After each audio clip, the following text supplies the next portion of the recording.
questions. I'll close it for now. So as I said, I'm Pat, and Chris and I have worked together, as Grady said, for lots and lots of years. So the way we're going to manage this presentation so that both of us can speak is I'm going to actually go over the bullets that are on each one of the slides, and then Chris will jump in to add her expertise on in some of the areas. So with that said, we'll just take it away. And we'll answer questions at the end. So why now? Why are we talking about conserving water now? Especially since we know that the drought conditions in Bend, in Central Oregon, have eased somewhat. But, because we live in the high desert, water conservation is always needed.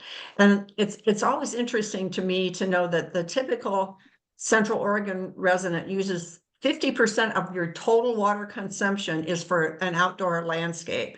And considering that that is just throughout the sort of summer months, that's a lot of extra water that's going down on our outdoor landscapes. We don't get a lot of water during that season, so we know that we're going to need to irrigate.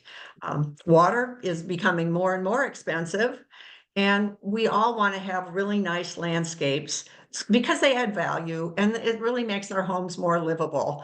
And we want to be good stewards of the land. So that's really why this is a good time to do this. It's spring. It's an opportunity to really get started with some of the things that you can do to actually meet your goals. We're going to cover the principles of landscape design and also sort of the principles of waterwise gardening. And they're slightly different. We're going to help you to understand how and what to assess in your current landscape, including those elements of waterwise gardening, so you can determine what your personal goals are. For example, if you want to save water with the least amount of effort, that's going to lead you in one area. If you really want to redo your entire garden, that's going to push you in another direction. So hopefully by the time you're done, you'll have at least an idea of a plan and how you can move ahead. So as I said, we're going to use landscape garden design and waterwise principles in this overall decision-making process. We'll be comparing your garden to those particular principles and look at what fits within waterwise principles and what doesn't. You'll get an opportunity to sort of evaluate your resources, the amount of time, money, and energy you have, so you can decide your goals and develop your plan. As you go through this process at home, you're going to be creating your project roadmap that you can use that will help you know where you're going and why you're going there. And that will be a real help to you in keeping track of what you're doing as you go through the entire process of increasing your waterwise sustainability. So the landscape design principles that we're going to talk about really are sort of in general principles. If you're going to design any landscape, you want to assess your site. You want to look at the topography of your site. Is it hilly? Is it flat? You want to know what your microclimates are. What are those kinds of things that determine how warm a particular spot is, how cool a particular spot is? Those are the microclimates in your yard. What structures you currently have, what you want to have, and also giving you an opportunity to look at your needs. How will you use the landscape? How do you use it now? What changes do you want to make? What kind of a look do you want? Do you have time for all that maintenance? You can collect ideas. What look do you want? What's your vision of what you want to do to really make your garden the way you want it to look? And then again, looking at the current plants that you have. That's one of those sort of overall landscape design principles. In an existing landscape, you probably, or the previous owner of your property, already went through these design principles in setting up your original garden. But when you go through this again at this point, this is going to give you the opportunity to identify any kind of basic changes that you want to make to your garden, like for example, if you want to change your patio or pathways or that kind of thing. It can also help you identify and develop a plan for correcting any mistakes you have made in the garden. And it can also help you assess the site challenges that you might have in your garden that you've been struggling with all along for, well, example, say an erosion coming off of a slope that you haven't managed yet. And this gives you the opportunity to identify all those kinds of things and begin to make your plan for a conversion of your water to a waterwise garden. So the principles of water-wise gardening are not particularly different, but there are some key areas that water-wise gardeners and really moving forward with a water-wise plan will make you emphasize more. The planning and design pieces of it are relatively similar. You're looking at the topography, you're looking at the microclimates, those kinds of things, how you're going to use the garden. But you're going to have a bigger emphasis on things like irrigation, soil preparation, how good is my soil? Does it retain water, etc. Plant selection, which plants am I going to choose? It's not really, you may not be able to choose some plants that you love because they are a high water use plant. You're going to want to be more sort of narrow in your plant selection so that you choose plants that are more low, very low, and possibly some moderate. You're going to be looking at the turf grass areas and make sure that how you use your grass or your lawn is a practical kind of usage. We'll talk a lot about using mulch to retain moisture, and then the importance of actually maintaining your landscape in a regular manner, because that also helps to preserve water, conserve water. So some These waterwise principles contain a lot of information in them. And because of that, we suggest that you study and really understand what's contained in these principles and what needs to really be done to create a waterwise garden. And we suggest that you do that before you really evaluate your own garden. And we also recommend that you keep some kind of a written record of what this evaluation is of your garden so you can track it. So the good place to get information about this waterwise principles is to use the OSU and the City of Bend booklets and website. And those resources are listed in the resource list at the end of the slide. So you'll be able to get a copy of that. So after your assessment is complete, after you've really looked at each of the areas of water-wise principles, then you can make a decision about how far can you go. Do you have the time and resources to do a complete redo of your garden? Or are you just going to tweak your current landscape enough where you can conserve water, but you're not going, full bore, you're not going 100% to really, maximize a whole redo.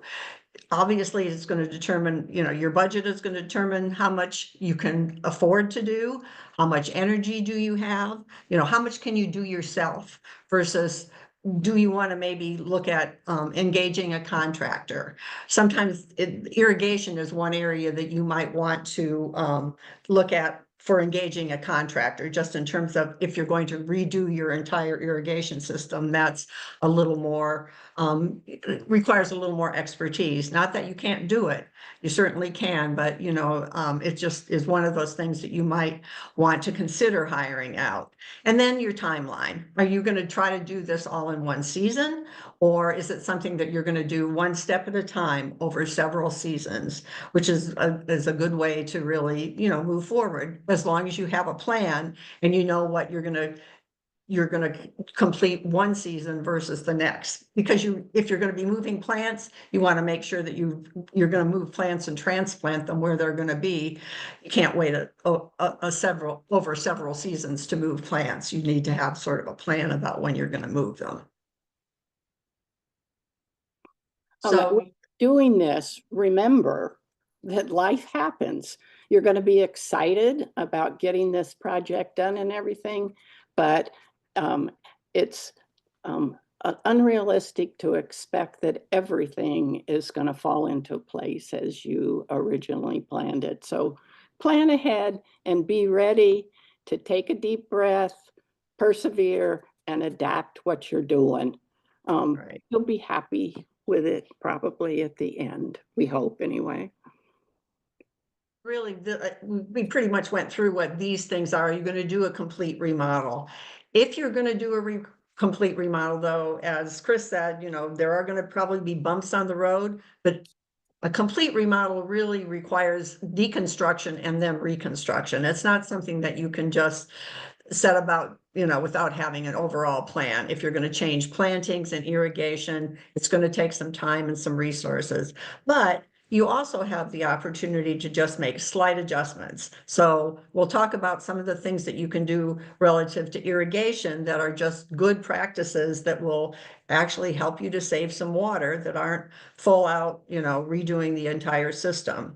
Making some better plant selection is an area that you can really think about as you move forward, looking at those plants that are going to give you more water conservation, and then maximizing the soil and amending the soil so that it retains the water that the plants need.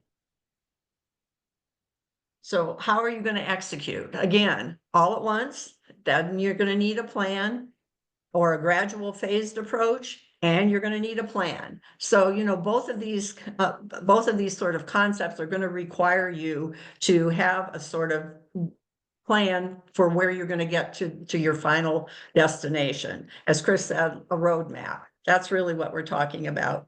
And then if you're going to do a gradual phased approach, which do you do first? Do you get your soil where you want it to be? Do you do irrigations? Tweakings and looking at the planting. So there's just some decisions to make around what you do first. So let's start with the soil preparation. First of all, in Central Oregon, our typical soil is sandy. And in a sandy soil, water moves very quickly and goes sort of straight down. So if you look at like this first illustration here, you can see that this is typical of a sandy soil. The water goes straight down into the soil, doesn't spread out, and really the water goes down very quickly. In a loamy soil, this is a soil that has more organic matter. The water spreads down and out. And this is really sort of the ideal type of soil, because it's ideal because the plants have time to absorb the water. The loamy soil is really looking at here. It sort of spreads out instead of going straight down, and allows those roots to really take up the water. And then clay, the water penetrates very slowly, separates and spreads horizontally. It's generally not an issue in Central Oregon, although there may be some specific parts of Central Oregon where there's some clay. But generally speaking, there's not a lot of clay soil in our area. So one thing to assess as you move through is your soil. So one of the things to look at is, how did your garden grow before? If you have an existing garden, were your plants healthy, or did they seem to struggle? They just seemed like they weren't doing as well as they could. You can always do a soil test where you can look at more specifically what types of amendments your soil really needs. That way you can look at whether, they need more nitrogen, different elements that may need to be added, but the best way to do that is to do an actual soil test. But bottom line, we all know, because of our sandy soil, which does not have a lot of organic matter at all, you are going to need to add some composted materials. And you're kind of aiming for about 1/3 of compost to 2/3 native soil. This really does help to quickly improve the soil. So, there's lots of different kinds of compost you can use. Using lawn clippings and chopped leaves will allow sufficient nitrogen to work pretty quickly. You can use manure, making sure you know where the source of your manure is, but you are going to want to add compost to your soil, either in an overall bed or as you plant an individual plant, adding the compost into the planting hole. Really, good soil is basic to any successful garden. So the composition of that soil determines how much water you're going to use, how often you're going to water, and the same with how much amendments you're going to have to apply to your garden on a regular basis. So the soil composition, it's going to enable your plants to develop that strong root system that's going to enable those plants to thrive and also become much more drought tolerant. So this is a key step to one of the first things you need to do to develop a more water-wise garden. So pay attention to your soil and how you can improve it. Okay, irrigation. And this is obviously a pretty key area around water-wise gardening. And what your goal is really to make sure that the plants receive only the water they need, with no excess, with as minimal amount of excess as possible. You want the irrigation to penetrate the soil without runoff or overwatering. And one of the things to remember is that infrequent deep watering encourages deeper root growth and actually results in plants with greater drought tolerant. So watering a little bit every day is not going to be as effective as watering deeply less frequently. So that's one thing to really think about in terms of how you water, whether you have an automatic irrigation system or whether you water using a hose. An automatic irrigation system is obviously really nice to have. You can set it. You don't set it and forget it, however, but you can set it to optimize the amount of time that the garden is watered. And but any kind of an irrigation system does require good design and regular maintenance to save water. These automatic systems are great and they're really kind of easy to use, but that doesn't mean that you can't use a manual watering system and have a water-wise garden. And if you're going the manual route, you want to really be careful about the type of water sprinkler heads that you're going to be putting on your hoses. You got to make sure that you're going to be able to cover evenly your garden area, and the same as with the automatic system, not have overspray going where it's not really needed. You need to be careful about where you place those within your garden. So the same kind of thing is that you're not placing water where you really don't need it. In addition to that, once you get your water turned on and going, you're going to have to pay a lot of attention to your actual run times. You can't just do the old set it and forget it routine with your garden. So you have to be there to run your manual system, but you can still get really good results with a manual watering system. Okay, really a good place to start, and I think this hits on people who want to make improvements in the amount of water they can serve with little effort. And one of the things that you can do is, and should do, is an overall irrigation assessment. So the city of Bend does have a sprinkler inspection program that starts in June. You can go to the water conservation site of the city of Bend and make an appointment. They will come and do an assessment of your system, including how you can adapt it to conserve more water. It's a great service. It takes about an hour and you'll get a report with recommendations. But if you don't live in the city, there are other things that you can do. There, you can look at, should I be changing my sprinkler heads? There are now high efficiency sprinkler heads. Can I convert some of my system to drip? Am I watering areas that don't have any plants?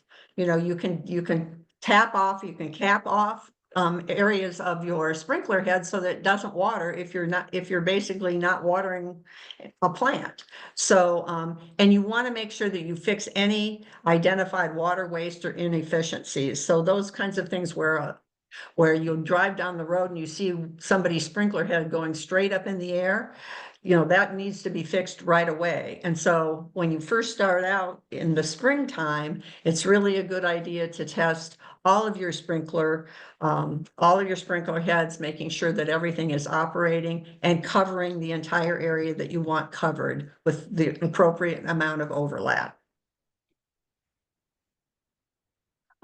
Another good way to save water is to convert to the drip system. And that really does save you a good amount of water. But don't be intimidated if you already have a regular pop-up system going. You can convert that to a drip system.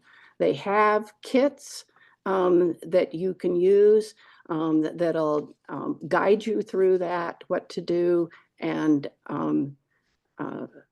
guide you and help you along the way doing that. You can get those conversion kits at most irrigation stores these days.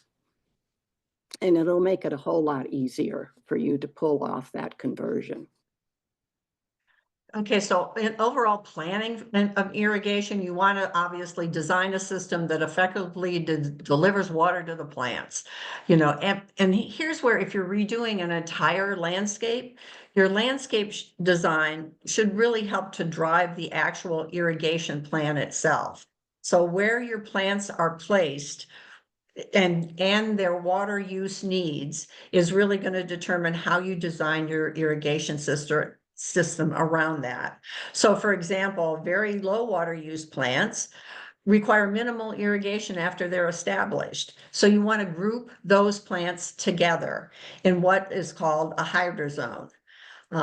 You may not even in an area where you have very low water use plants and you plant those plants around the same time, you may not even need to have an installed irrigation system, except for when those plants are getting established. On the other hand, if you have a lot of grass or turf, that is going to require a large amount of water. You know, grass actually is one of the thirstiest things that you can plant, and trying to keep that area sort of minimized is really good. But you also want to make sure that your irrigation system that is being applied to turf only waters your turf. So if your system waters some of the landscape areas, you may be putting more water down on those landscape areas than you need to. So, you know, look at when you're kind of testing out your irrigation system, that if you're watering the grass, that's what you're watering, that you're not watering some of your other areas in terms of your landscapes. So as we said before, there are several different types of irrigation. Drip, which is very efficient. There are two different types of drip irrigation.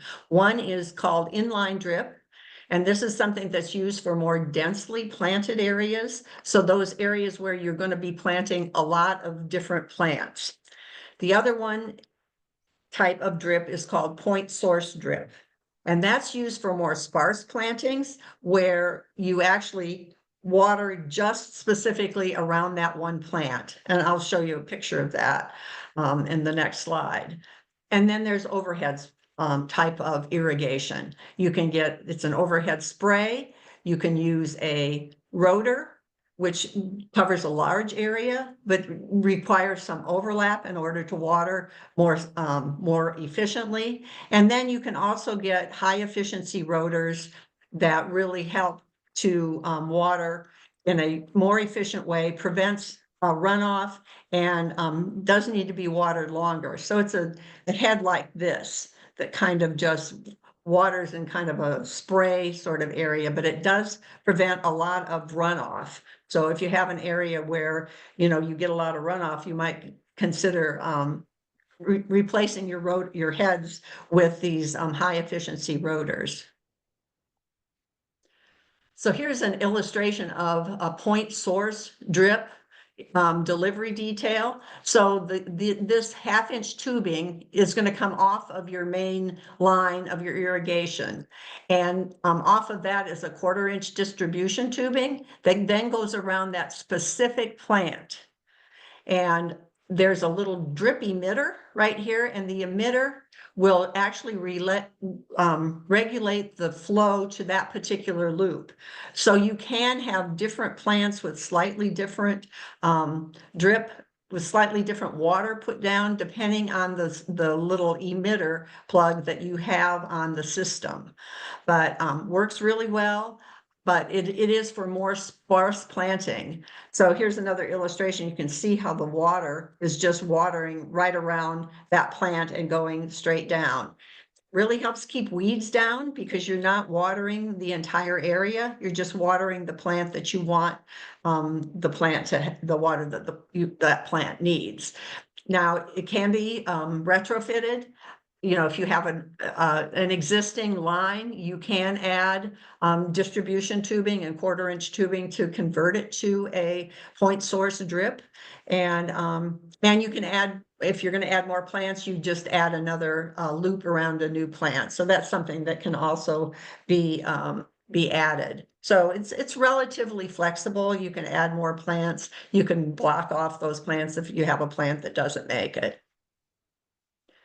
Now here's an illustration of inline drip, and you can see where the water is actually being distributed in this inline drip system. And this is used for a little heavier planting.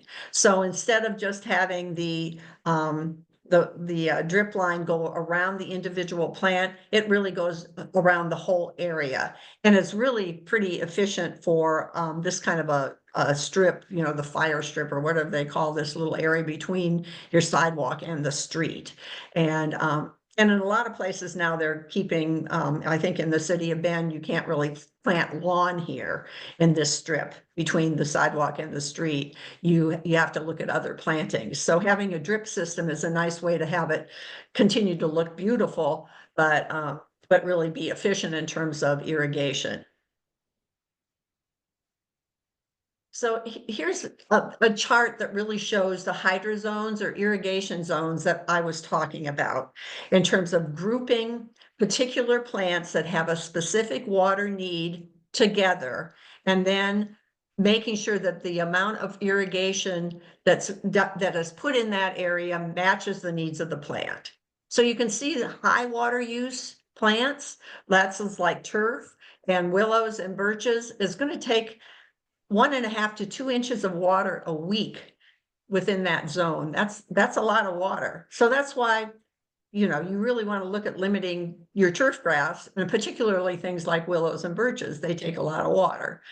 A more moderate use type of plant material is 3/4 to 1 inch. So it's still a relatively good size amount of water. You're looking at things like your crabapple, your maples, some shrubs, and you might want to consider, if you're really looking at it water-wise, at actually reducing the number of moderate use plants that you put in your water-wise garden. And then you go to the low and to the very low, you're really looking at a half an inch of water or lower. And there's definitely a number of perennials and shrubs that meet that low water use requirement.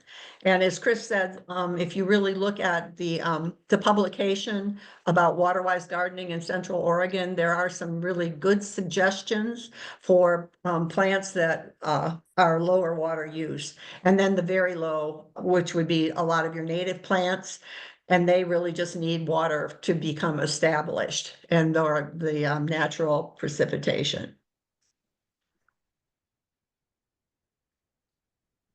So how do I water? How do I know if my plants are getting enough water? Well, first of all, should assess it regularly. You can use a soil probe, which is what this piece of equipment is right here, or a trowel, and try to dig down past that first couple of inches down into the soil to see how effective your irrigation is. Is my water really getting down to the roots of my plant, to the plants that really need the water? So if you look at these two sort of illustrations. This one is pretty darn wet, probably don't need to water, and maybe even be a little excessive in terms of how much water you can see in this plant, particularly if you're down 6 inches. And Chris and I were talking when we were going through this yesterday. I'm not sure I've ever dug down since 6 inches and saw this much water, this wet of a bit of soil. But that's really, you're putting a lot of water on there, and you may not. It may be in a plant that doesn't need that much water. Contrast it with this one here, and you can see it's kind of dry here. It hangs together. It doesn't fall apart, but I would probably think about maybe looking at what water does this plant need, and maybe consider putting some more water on that plant. So, as we said before, you want to water deeply and less often is really more effective. Once or twice a week for new plants, and they take a while to establish. When they're established, if it's a lower water use plant, you can probably decrease the water. But a good thing to know is, how do I know that I can decrease the water, is to really look at getting down with a soil probe or a trowel and seeing how deeply that water is reaching the roots of the plant, and making sure that you're watering evenly. One of the things to think about, especially if you put a drip system around a plant, is that you want to make sure it surrounds the entire plant. That's one of the really nice benefits of that point source irrigation. The drip system is it waters around the entire plant. In this situation, you can see that there was like a little tree bubbler or a bubbler, and it just watered one side of the plant. And you can see how much bigger the roots are on the one side of the plant versus the other. Instead of having some kind of a system that's around both sides of the plant, so that the root system is nice and even, and you don't have the danger of that plant not having a good root system on the right-hand side of the plant, so it falls over. Irrigation controllers are great. There's all kinds of new smart irrigation controllers that actually adjust the schedule based on the conditions of in the weather, either the amount of sun, or the amount of precipitation. Whether it's rained, it won't water. They really are very nice. They're expensive, but you can kind of rely on these to to really help you setting your schedules and putting the right amount of water. They detect wind, and they detect rain and heat, and generally they have some sort of an on-site device. Some of them really would rely on maybe an area that's not real close to you, like the Bend Airport may have real different weather than somebody who lives on the west side and who has one. Their controller is determined by airport weather. So bottom line, though, even if you have a smart irrigation controller, you really still need to monitor how effective that water is. You really can't just do the old set and forget. That, as we said before, you observe your plants, observe the weather conditions, and if you don't have a smart controller, know that you are going to need to adjust your water during the entire season. Plants in April don't need as much water as they do in August, so just keep that in mind. So there are lots of guidelines. Many of the cities have guidelines in terms of how much and when you can actually water. So, you know, there's lots of local water use rules. For example, the city of Bend says you really should only water between 6 p.m. and 7 a.m.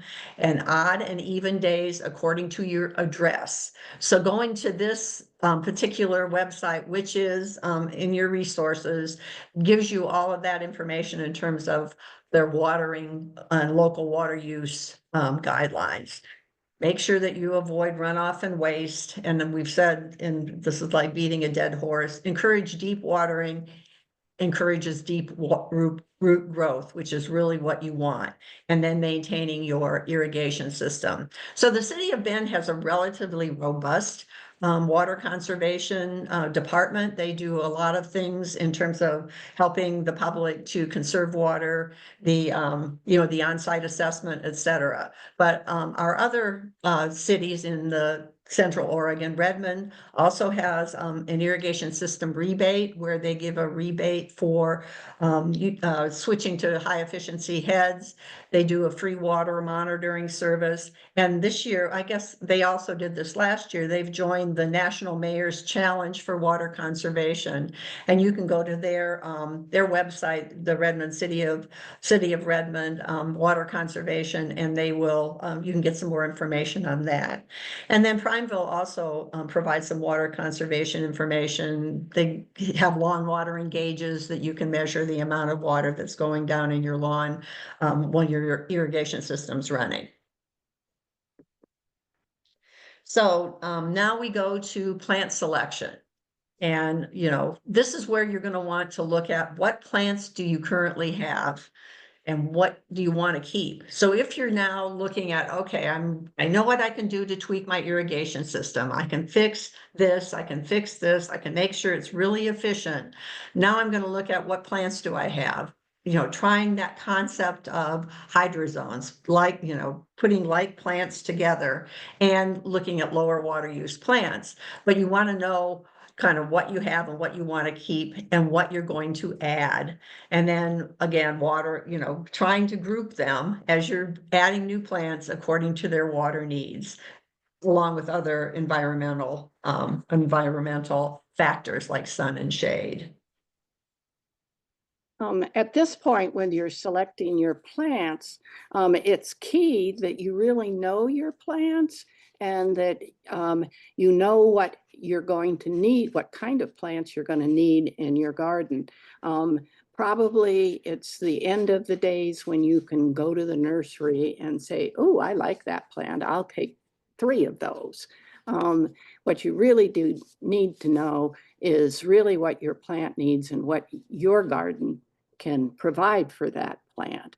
In addition to the amount of water that it's going to use and the amount of light that it needs, you probably want to know things like bloom time, the size of the plant, the hardiness zone, your maintenance requirements. How much is it going to take you to take care of this plant? And do you have that time to be able to do that?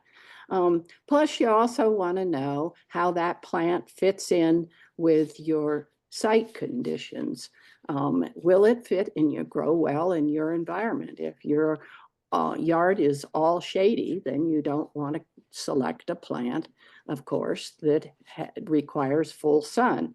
One good thing is to refer back to that evaluation that you did of your own garden and determine what your unique microclimate is and respond to identifying plants that fit those requirements.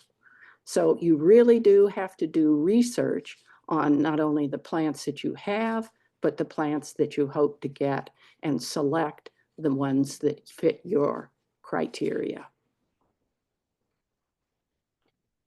Okay, so like Chris said, know your plants, know where you're going to do in terms of new and existing plants, so you can group them appropriately.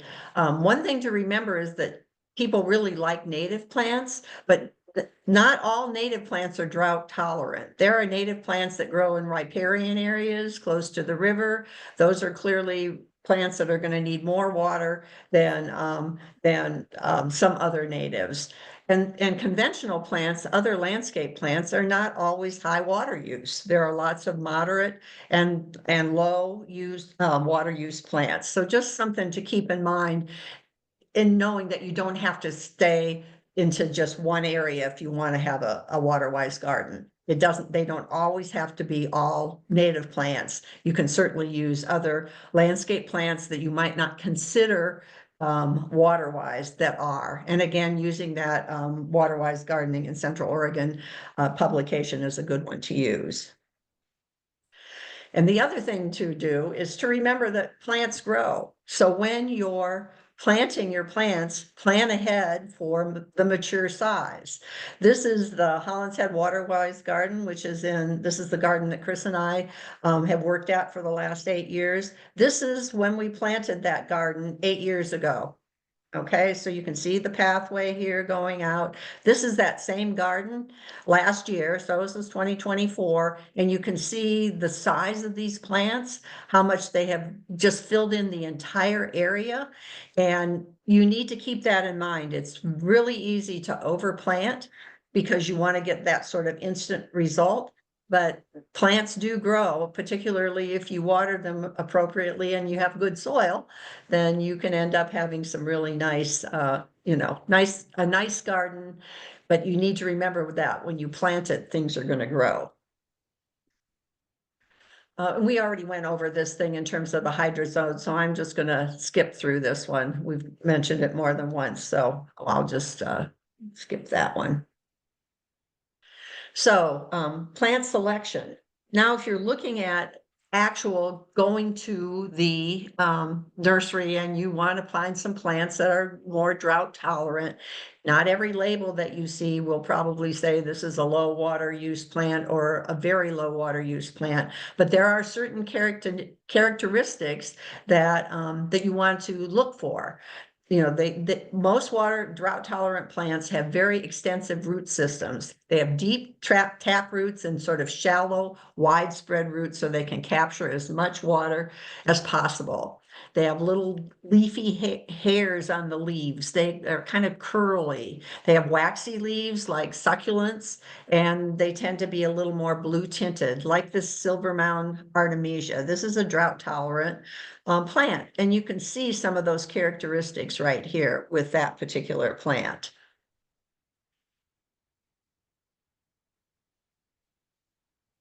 Here is, as I go through these next slides, these are just some examples of very low water use plants that you can use in your water-wise garden.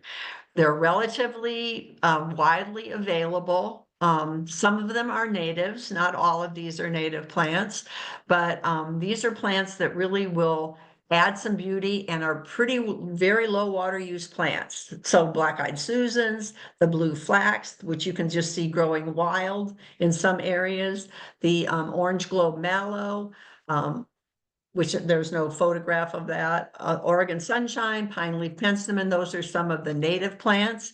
Hens and chicks are pretty drought tolerant. Pussy toes, woolly thyme, all these kinds of things, stonecrop, are really very low water use plants, and something that really makes a kind of nice, a nice thing to have. Here are some others. Ornamental grasses like Indian rice grass is a lower water use plant. Some of these small shrubs, I'm sure you recognize rabbit brush. This is a desert sweet, which is a really nice plant that we have in the native garden at Holland's Head. Bitter brush. There aren't any real large shrubs that are very low water use. So just keep that in mind. The large shrubs are probably not going to be very low water use. Here's some more that are low water use, so require a bit more water than the very lows, but certainly add a lot of beauty to your garden. Hummingbird mint or agastache is a beautiful plant, pretty deer resistant. pretty deer resistant, so a nice plant to keep in mind. Blanket flower, catmint or nepeta is a really nice plant. Salvias, yarrow and lavender, and then the ground covers like the dianthus and creeping phlox and speedwell are really nice low water use plants that have lots of color and are really nice plants that you can add to your garden. And these are pretty readily available here in Central Oregon. And then some of the ornamental grasses, fountain grass, switchgrass, a little blue stem are some of the ornamental grasses that are low water use. Russian sage, blue spirea, beautiful plants. This is a gorgeous plant, the blue spirea. Russian sage, golden currant, and some of these larger shrubs like mock orange, nine bark, and serviceberry are also low water use plants. So you know, they're pretty nice, have some nice fall color. So things to keep in mind in terms of plant selection. And all of these are in that Central Oregon publication that that you can find online. So now you've selected what plants you want. Now, what's the best way for getting them established? You know, all new and transplanted plants require water to get established. It doesn't matter whether it's a native plant or one that has a little higher water use. It's going to take some water to get them started. Now is a good time to think about planting. You know, spring is good. You are probably going to need to water them a little more frequently because the weather is going to warm up. So it's going to be a little bit warmer. Fall is ideal too. You know, the evaporation is reduced. The soil holds more moisture in the fall, but spring is also a good time to plant. During that first dry summer, you are going to want to water a little more frequently and make sure that is, you know, reduced, distributed evenly. And then in the second season of your plants, you can probably start to kind of back off on the water once they are established. And then you're going to cover the soil after you plant that plant with some mulch to help retain the soil. Or the moisture, excuse me. Yeah, this establishment period for plants is really key. But one important thing is that good soil really pays off here. That first step that you were doing in amending the soil at the beginning of your process of transitioning your garden to more water conservative, the soil, good soil composition will contain the right amount of water, good amount of water that your plants need, and it will allow a strong root system to develop that's going to allow your plant to thrive in the future and be more drought tolerant as it moves through the seasons of the year. So this is really the payoff for having developed your soil appropriately in the beginning of your process. It's a key thing to do. You can hardly emphasize having the good soil is so important for the future of your garden. So now let's talk a little bit about practical turf grass or lawn areas. You know, it certainly is okay to have lawn. You know, I think that some people feel like that, you know, I can't have a waterwise garden without lawn. But what you want to do when you're planning it is, what are you going to use it for? Don't just because you know, you have a big lawn and you never use it. Think about it in how do I use this? You know, is it a functional play area? Do I have little kids that want to play outside? You know, does it help keep down some dust and noise? Is it for a defensible space? But you want to try to make sure that you've got a plan for its use. And if you can minimize it, it's going to help you save water. If you're going to do turf, don't plant it in narrow, small, or curved shape areas. And this is because it's hard to irrigate it. You know, sprinklers are kind of straight line. I mean, they don't kind of go around curves very well without sort of some overspray and watering things that don't need to be watered. It's hard to irrigate it. It's hard to keep it mowed. And so, you know, it's just one of those things that when you're planting it, you know, a little narrow strip of grass, you might want to think about what else could I put there? You know, this, how is this going to get used? Is it just to provide a barrier? You do want to, again, as we said, lots of times irrigate it separately from your other landscape plants, you know, have it on a separate zone, make sure that it's part of a irrigation plan, and consider some other options. And there are other options that you can use in place of turf grass. You know, but if you're keeping your existing lawn, and we'll go over some of the alternatives that you have, but if you're keeping your existing lawn, do know how much water you're putting on it. You can use these little rain gauges or water gauges, and you set them throughout your yard, and you actually run your irrigation system like you would irrigate it, and see how much water is in this cup. And what you're really looking at is the goal of 1.5 to 2 inches a week during the high season, when it's hottest. And you want to water down to a depth of 6 or 8 inches, and you want to use that soil probe to see whether you're actually reaching that amount, or that depth of watering. You want to avoid overwatering, and cycle your irrigation. If you have a lot of runoff, if you're on a bit of a slope and you find that water is running off of your lawn and coming down the street, you can cycle it with shorter water periods, or use those high efficiency rotors that soak in and really do help save water. Mow your lawn 2.5 to 3 inches, so keep it up higher, and don't over fertilize. You know, it's, everybody likes to have a nice green lawn, but don't over fertilize it. It just grows and it needs more water, and you know what you're trying to do is to save water. So that's just something to really consider. So one of your options is to remove your sod, right? To remove your lawn completely. That's an option that, you know, some people want to consider. It's very physically challenging.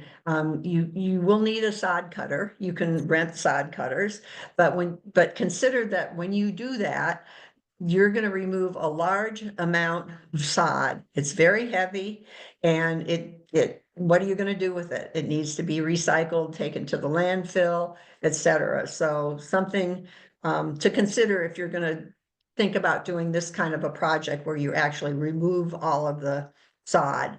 Or you can use what they call the lasagna method, where you layer it with cardboard, and it's takes a lot of time. It's done over at least one season, but it does help build the soil. But it's a time-consuming project that isn't completed in one season at all. So that's another consideration.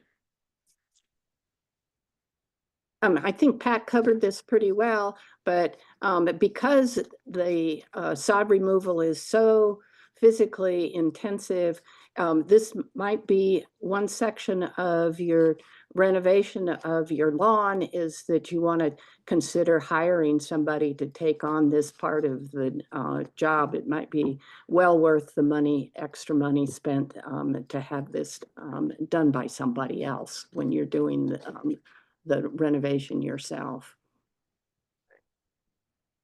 So here are some of the other options though, beyond, okay, I don't want my lawn, I'm gonna remove the sod, or I already have a blank area. You can use things like clump fescues, and this is a yard that is actual clump fescues that over time have grown completely together. I think it's cut a couple times a year, and then watered very minimally, and still gives you the appearance of a lawn. One thing to consider, things like woolly thyme that create a ground cover, using dry riverbeds, other kinds of hardscapes, pathways. They do have what's called eco lawn seed mixes that require less water than others. And of course, using more cool season grasses like our turf type tall fescue These types of grasses, if you stop watering them, they will go dormant and then will revive the next year. So if we end up having a drought year and you have to cut back on your watering, particularly of your lawn, it will go yellow. It just goes dormant, and however will revive in subsequent years. So mulch, and we talk a bit about mulch, and mulch is really kind of a covering over the soil that helps keep the moisture in the soil. It helps to reduce weeds because the weeds don't get the sunlight and etc. And it overall moderates the soil temperature, keeping that soil temperature somewhat cooler in the summer and warmer in the winter. It does help prevent some soil compaction. And if you're using an organic mulch, does increases soil nutrients and overall, over time, decreases the need for fertilizer because it breaks down and provides some organic material in the soil. A woody mulch, of course, from a fire hazard perspective, is something to keep in mind. Keeping it 5 feet from your house, so that it doesn't cause increased risk of fire, but just something to keep in mind in terms of using a woody or organic mulch.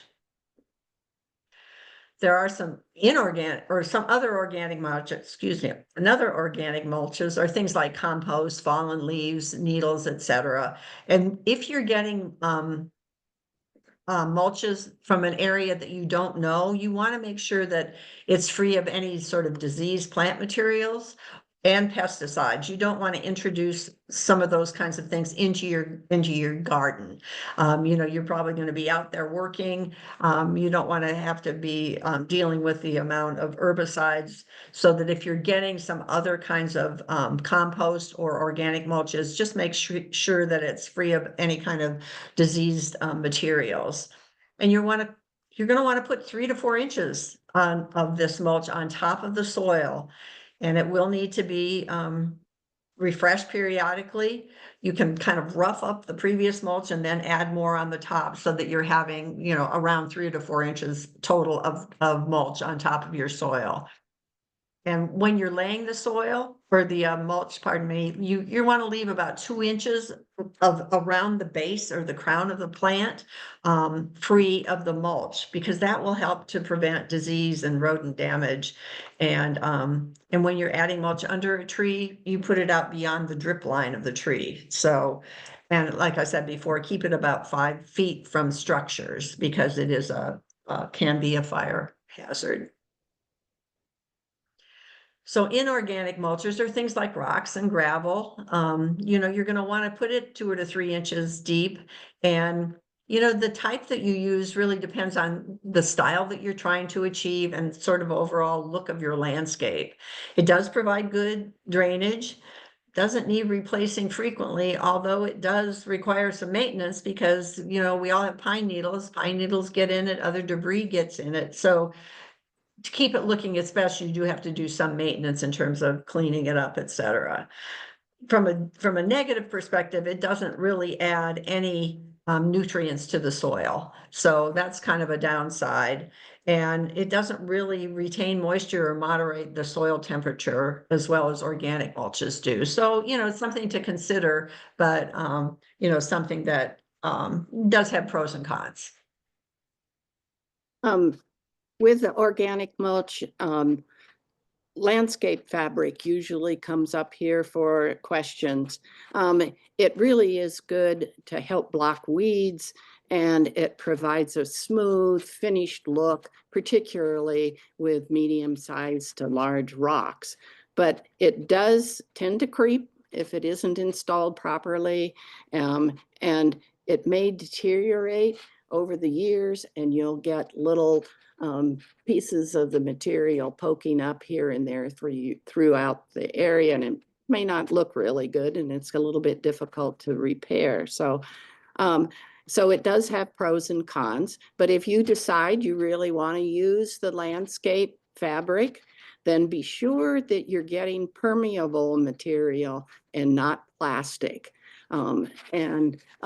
It, like I said, it does look really, really nice to the surface, finishing off the area. So consider that. Okay, so one of the things about any landscape, and in particular water-wise landscapes, is maintenance is a key. You know, work doesn't stop after you've implemented your plan and it's beautiful. We all know that there's ongoing maintenance that needs to happen when you have a garden. One of the issues is weeds. You got to weed and you want to weed now. They're starting to come up. So if you see weeds now, this is the perfect time to pull them out and, and get rid of them before they go to seed. You also want to avoid heavy pruning because overall it stresses the plant and it encourages growth. And if you're trying to maintain a sort of water conservation concept, you don't want your plants to be growing like crazy because they're going to need more water. Don't overuse fertilizers. Again, it increases growth and water demands.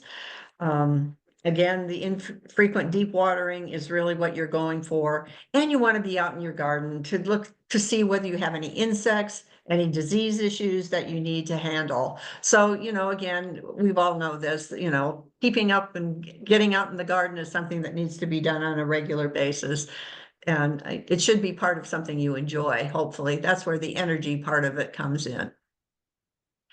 And again, these are just those kinds of things in terms of tuning up your system, inspect your sprinkler heads, make sure that the spray is going on landscapes, not on the pavement. Make sure you don't have any leaks, and think about getting a water sensor, a smart irrigation controller. So overall, turf maintenance is important too, that if you're going to keep your yard, if you're going to keep your lawn, you want to make sure that you are maintaining it. So aerating, which is sort of plugging those small cores of soil from the lawn, allows air, water, and nutrients to penetrate the soil. We get a deep kind of thatch layer here, and aerating and dethatching are really important things to do in terms of lawn maintenance. You want to get rid of that thatch layer, helps the plant to absorb more water. The grass, the roots of the grass itself can absorb more water if the water is getting there. And if you have cooler season, and which most people here have a cool season grass, you want to keep your grass cut up higher, 2.5 to 3 inches, and you can leave the lawn clippings on the grass. They do release valuable nutrients, so you can use less fertilizer, which is one of your goals.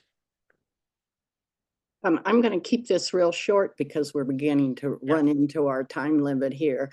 But one thing to do for maintaining your turf is fertilizing it. And a quick and easy thing to do is to apply 1/4 to 1/2 inch of aged compost sprinkled over your lawn in the spring. And that's a really good nutrient building for taking care of your lawn. Fertilizing, again, we've already pretty much hit this, minimize the use of fertilizer, using slow release fertilizers, using a drop spreader, and that's really to keep the fertilizer from going off target. So it doesn't get on the street and roll down when the water goes down there, etc. And apply the fertilizer only to the planted areas, keep it off of your walkways, etc. So now you've done it. You've assessed everything. You've got a plan that's developed, and now it's time to really try to execute that plan. Here's some more pictures of Holland's Head Waterwise Garden. And if you've not been there, the address is 1235 Jones Road. We have both a native bed and then other landscape beds. So these are some of the plants that are in this Waterwise garden. So you can see that there's a nice variety of different kinds of plants. There's some big plants. This is an elderberry. There's some beautiful plants and you can get lots of ideas by coming to that garden. It's open to the public. There's a gate. It's open to the public though, so walk on in. There are plant labels. So if you see some plants that you are interested in, you can take a little photo and remember what that plant is so that you can add it to your list of when you go do your plant selection. These are some of the native plants that are in that waterwise garden. So this is an arrowleaf buckwheat. These are some penstemon. This is a penstemon, a pine leaf penstemon. This is a hummingbird mint and agastache or the blanket flower. So you can see the amount of color that you can really get with a native plant. And these are the resources. You'll be sent these. I think when if you attended this class, these are where you can get these, the Waterwise Gardening in Central Oregon, some other information, and then the resources for the 3 different cities, the city of Bend, city of Redmond, and the city of Prineville. So we are now open for questions. Anybody have Okay. questions? Thank you, Pat and Chris. Yeah, this is Grady. I'll be reading the questions. There's a couple of questions and a helpful tip also from another master gardener, so I'll go through those. The first one is, I'm on 6 acres in Terrebonne, landscape currently mostly rocks and juniper. Where do I go for professionals to talk about potential irrigation design, trenching, water storage if we pursue purchasing water rights and things like that? So they're looking for professionals to talk with about that. Well, that's a really good question. I think, hang on a second, I just got something. And I don't know if this is just, yeah, the Deschutes County Soil and Water, there is a Deschutes County Soil and Water Conservation District that may give you some good leads. Todd Peplin is the gentleman's name. He's a lead planner. I can give you the phone number, but it's the Deschutes Soil and Water Conservation District. So they may be able to, to direct you to an appropriate area person. 541-550. That's small. You know, Pat, if you send that to me, I will send it out to everybody so they have it. Okay, all right. Well, I'll be sending out a follow-up email with all the URLs and that information. Make sure that you have it so you don't have to write it down here. okay. Okay, I will. thank you. I'll send it to you, Janet. Thanks. Great. Okay. The next is kind of a helpful tip from another master gardener. It says, FYI, on City of Bend irrigation review, they will come out to do a review for you, even if you don't have turf grass. You'll be a lower priority, but they do come out. They came for me and made 2 recommendations about 2 of my emitters. Very helpful. And having them review my system gave me confidence that I was on the right track with my irrigation plan. So, Good, that's great. Yep, yeah, they do. They're really, I mean, I've had it done at my house and they do a nice job. They really do a nice job, so. that's great. Okay. Next one is turf alternative recommendations, micro clover, for example. This question was typed before you really hit that topic, but anything else you can recommend? Micro clover they asked about. Well, I mean, there are that I'm forgetting the name of it now. My brain is a little addled at the moment. The bunch grass, that's one of the things that people use. I think that if you went to the Eco Lawn, that site, that I think that's included in the resources, that it would give you some information in terms of some other options in terms of turf grass alternatives. That might be something that you can follow up with. Can I throw Great. something in here? Mhm. Up at the OSU demonstration garden in Redmond, at the extension office, they're going to be developing some land for alternatives for turf, and I think they'll be starting it later this year. So that's something to check in on later. And they're doing some testing on the different kinds of turf and what works best. Right, Yeah. right, and some other Good. alternatives, so we will be gathering information on that as they do research. Okay. When fertilizing the turf, do you need to water before application or after? Well, you definitely are gonna want to do it after.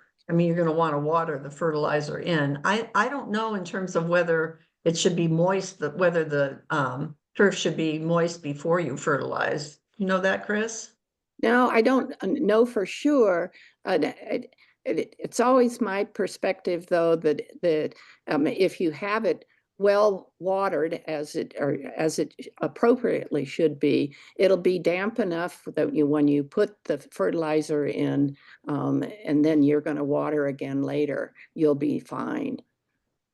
They also have directions on the bags of fertilizer. I know that. Yeah, right. All of those.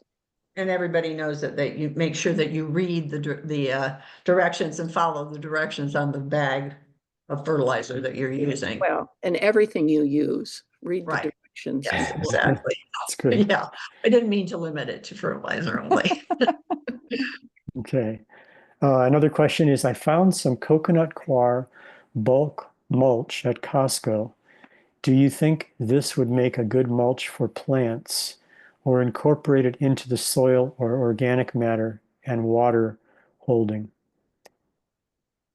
I'm sorry, for incorporation into the soil for organic matter and water holding. So they're asking about coconut coir found at Costco in bulk mulch. Mm. Yeah, coconut coir is on the recommended list as an alternative to use, particularly for peat moss, because it is more sustainable to use. I've never used it, so I don't know really how it is to handle it or to work with it and how Yeah, it forms, right. but it is, yeah. The only thing I wonder is how much it would break down here in terms of an organic, in terms of like a compost or something, because is it relatively coarse? Yes, You know, it is. yeah, that's what so Very if it's coarse. relatively coarse, I'm not sure in terms of incorporating it into the soil as something that would break down and help enrich the soil. It certainly would help hold water, but I don't know in terms of like adding an organic compost to, sort of build your soil. That would be the question I would have in terms of using it as an organic additive, might be good as a mulch. It probably wouldn't break down.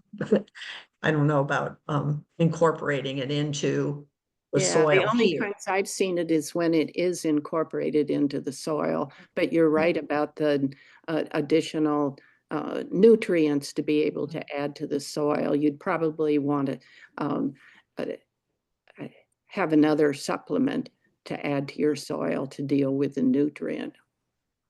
So if people aren't mulching themselves, there are companies in town, and also I believe the city of Bend has a source for organic compost or that you could amend your soil with. Is that Yeah, true? that's the not landfill has compost that it's hot compost that they sell to the Mhm. public, either by the bag or by the load, and I think it actually has it's broken down into a very fine, for like what Chris was saying, putting on top of your lawn, the very fine compost that you could add, to help fertilize your lawn. Right, good, okay. And Oh, most not of your landscape supply places have organic material that is appropriate for adding to your soil or topping your thing.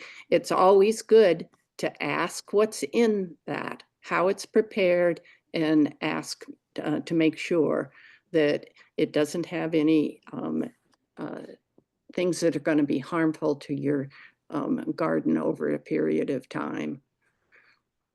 Good. Okay, thank you. Also, just a comment. You said you may want to let people know that the irrigation review that we were talking about the city of Bend does is a free service. So that's really nice. Right. If you live in the city of Bend, that's a very, very nice service. Right. Right, and I know they start doing it in June. But there is a place that you can get, if you go to that the website, the water conservation website that's for the city of Bend, it'll direct you to, it says it's called irrigation assessment, and then you can sign up. But I know they don't start till June. That was clear in what I read in terms of their appointments, et cetera. Okay, and then there's also a comment, I think Wild Central Oregon, so a company or a organization called Wild Central Oregon will also be offering services to help the community with habitat enhancement projects for wildlife, pollinators, or just native gardens. This is in the works, but keep an eye out for it in the next few months. So. Good. Yeah, that's good. Thanks. Interesting, yeah. And then they included the website www.thinkwildco.org. I think I can put that in the chat for everybody. Let's see if this Yeah, works. that'd be good. Great. Okay. And those are all of our questions. Woohoo. Okay, okay. Okay. Well, I hope it answered the questions that people had, that they, so fill out the assessment and I guess we'll find out. Yeah, that was very helpful. Thank you both for this seminar. It's been really great. And I want to thank everybody for participating in today's webinar. Your feedback will help us to improve our webinars. So please take a moment to complete our short survey, which will appear on your screen momentarily. Have a great day and get out there and get gardening. All righty. Thank you. Right. Thank you, Pat and Chris, and Yeah, you're Master welcome. Gardeners. Bye, everybody. Bye-bye. Bye.